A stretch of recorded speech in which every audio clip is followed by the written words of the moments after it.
साल था 1931, तारीख थी 23 मार्च और जगह थी लाहौर सेंट्रल जेल। कहते हैं वो दिन कुछ अलग नहीं था, बस सुबह के वक्त थोड़ी सी आंधी आई थी, लेकिन शाम को जो तूफान आया वो 16 साल बाद अपने साथ देश से अंग्रेजों को उड़ा कर ले गया। 23 तारीख का दिन नॉर्मल था, तभी अचानक वार्डन चरत सिंह आकर जेल के कैदियों को कहते हैं सब अपनी अपनी कोठरियों में चले जाएं। ये सुनकर सभी कैदी हैरान थे, क्योंकि ये काफी अजीब था। और जब कैदियों ने वार्डन से इसकी वजह पूछी तो वार्डन ने कुछ नहीं बताया। उनके मुंह से सिर्फ ये निकला कि ऊपर से आदेश है। अभी कैदी सोच ही रहे थे माजरा क्या है। जेल का नाई बरकत हर कमरे के सामने से फुसफुसाते हुए गुजरा कि आज रात भगत सिंह, राजगुरु और सुखदेव को फांसी दी जाने वाली है। इतना सुनते ही जेल में मौजूद तमाम कैदियों को झटका लग गया और तभी वो बरकत से कहने लगी कि वो फांसी के बाद भगत सिंह की कोई भी चीज जैसे पेन, कंघा या घड़ी लाकर उन्हें दें, ताकि वो अपने पोते पोतियों को बता सके कि कभी वो भगत सिंह के साथ जेल में बंद थे। बरकत भगत सिंह की कोठरी में गया और वहां से उनका पेन और कंघा ले आया। सारे कैदियों में होड़ लग गई कि किसका उस पर अधिकार हो और आखिर में ड्रॉ निकाला गया। अब सब कैदी चुप हो चले थे। उनकी निगाहें उनकी कोठरी से गुजरने वाले रास्ते पर लगी हुई थी। भगत सिंह और उनके साथी फांसी पर लटकाए जाने के लिए उसी रास्ते से गुजरने वाले थे। एक बार पहले जब भगत सिंह उसी रास्ते से ले जाए जा रहे थे तो पंजाब कांग्रेस के नेता भीमसेन सच्चर ने आवाज ऊंची कर उनसे पूछा था, आप और आपके साथियों ने लाहौर कॉन्स्पिरेसी केस में अपना बचाव क्यों नहीं किया? भगत सिंह का जवाब था, इनकलाबियों को मरना ही होता है, क्योंकि उनके मरने से उनका अभियान मजबूत होता है, अदालत में अपील करने से नहीं।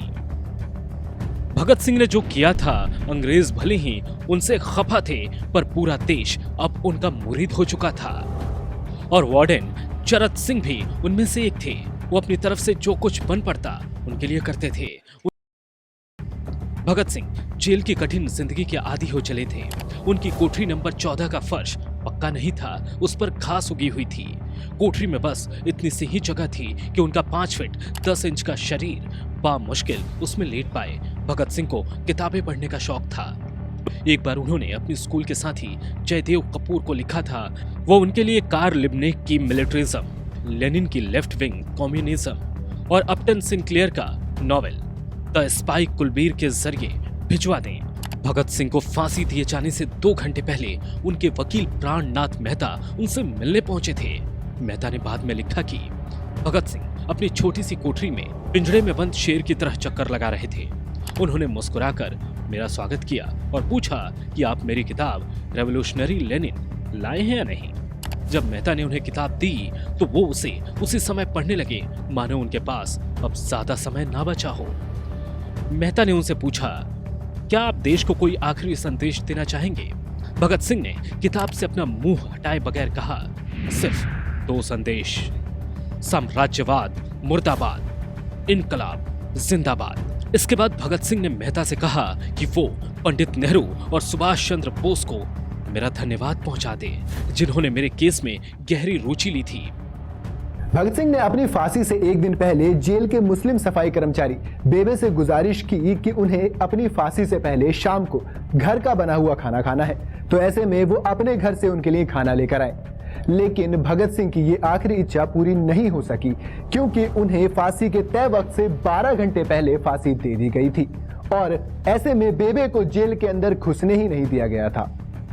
थोड़ी देर बाद तीनों क्रांतिकारियों को फांसी की तैयारी के लिए उनकी कोठरियों से बाहर निकाला गया। भगत सिंह, राजगुरु और सुखदेव ने अपने हाथ जोड़े और अपना आजादी गीत गाने लगे।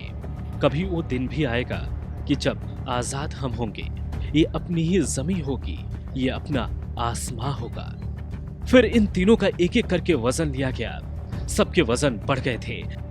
इन सबसे कहा गया कि अपना आखिरी स्नान करें। फिर उनको काले कपड़े पहनाए गए, लेकिन उनके चेहरे खुले रहने दिए गए।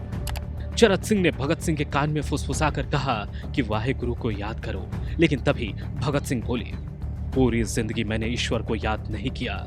असल में मैंने कई बार गरीबों के कलेश के लिए ईश्वर को भी कोसा है। अगर मैं उनसे माफी मांगूं तो वो कहेंगे इससे बड़ा डरपोक कोई नहीं। इसका अंत नजदीक आ रहा है, इसलिए ये माफी मांगने आया है। इसके बाद जैसे ही जेल की घड़ी ने 6 बजाया, जेल में मौजूद कैदियों ने दूर से आते कदम की आवाज सुनी। उनके साथ भारी बुटों के जमीन पर पड़ने की आवाजें भी आ रही थीं। साथ में एक गाने का दबा स्वर सुनाई दे रहा था, सरफरोशी की तमन्ना अब हमारे दिल में है। सभी को अचानक जोर जोर से इनकलाब जिंदाबाद और हिंदुस्तान आजाद हो के नारे सुनाई देने लगे। भगत सिंह अपनी मां को दिया गया वो वचन पूरा करना चाहते थे कि वो फांसी के तख्ते से इनकलाब जिंदाबाद नारा लगाएंगे। फांसी का तख्ता पुराना था, लेकिन फांसी देने वाला काफी तंदुरुस्त। फांसी देने के लिए मसीह जल्लाद को लाहौर के पास शाहदरा से बुलवाया गया था। लाहौर जिला कांग्रेस के सचिव पिंडेदास सोंधी का घर लाहौर सेंट्रल जेल से बिल्कुल लगा हुआ था। भगत सिंह ने इतनी जोर से इनकलाब जिंदाबाद का नारा लगाया कि उनकी आवाज सोंधी के घर तक सुनाई दी। उनकी आवाज सुनते ही जेल के दूसरे कैदी भी नारे लगाने लगे। तीनों युवा क्रांतिकारियों के गले में फांसी की रस्सी डाल दी गई। भगत सिंह इन तीनों के बीच में खड़े थे, उनके हाथ और पैर बांध दिए गए थे। तभी जल्लाद ने पूछा, सबसे पहले कौन जाएगा? सुखदेव ने सबसे पहले फांसी पर लटकने की हामी भरी। जल्लाद ने एक एक कर रस्सी खींची और उनके पैरों के नीचे लगे तख्तों को पैर मारकर हटा दिया। इस तरह से शाम 7 से 7:30 के बीच भगत सिंह और उनके साथियों को फांसी दी गई। काफी देर तक उनके शव तख्तों से लटकते रहे। अंत में उन्हें नीचे उतारा गया और वहां मौजूद डॉक्टरों लेफ्टिनेंट कर्नल जे नेल्सन और लेफ्टिनेंट कर्नल NS सोंधी ने उन्हें मृत घोषित किया। जेल के दरवाजे पर भारी भीड़ जमा हो गई। लोगों ने लाशें मांगी, लेकिन जेल प्रशासन घबरा गया। उन्होंने शवों के टुकड़े कर दिए और ट्रक में भरकर जेल के पिछले दरवाजे से फिरोजपुर की तरफ रवाना कर दिया। एक जगह रुके, लकड़ियां ली, एक पंडित और एक ग्रंथी को भी साथ लिया और मिट्टी तेल के कनस्तर भी लिए। शवों पर तेल डाला गया और सतलुज के किनारे जंगल में जल्दबाजी में आग लगा दिया गया। अगले दिन यानी कि 24 मार्च की सुबह लाला लाजपत राय की बेटी पार्वती बाई और भगत सिंह की बहन अमर कौर लगभग 200 से 300 आदमियों के साथ उस जगह पर उनका पीछा करते करते पहुंची जहां पर उन्हें तीनों क्रांतिकारियों की अध जली हुई हड्डियां मिली। उन्होंने उन्हें वहां से उठाया, यानी कि उन्हीं अस्थियों को उठाया और फिर उनकी तैयारियां की गई। यानी कि वो तैयारियां थी अंतिम संस्कार की, जो कि होना था रावी नदी के तट पर और तमाम भीड़ के साथ। ये मुझे शायद आपको बताने की जरूरत नहीं है कि वहां पर कितना हुजूम था सिर्फ इन तीनों क्रांतिकारियों के अंतिम संस्कार के लिए, और पूरी शान शौकत के साथ इनका अंतिम संस्कार रावी नदी के तट पर किया गया। आपको ये कहानी कैसी लगी मुझे कमेंट में जरूर बताइएगा, और अगर वीडियो आपको पसंद आई हो तो इसे लाइक और शेयर जरूर करें और चैनल को सब्सक्राइब करना बिल्कुल ना भूलें।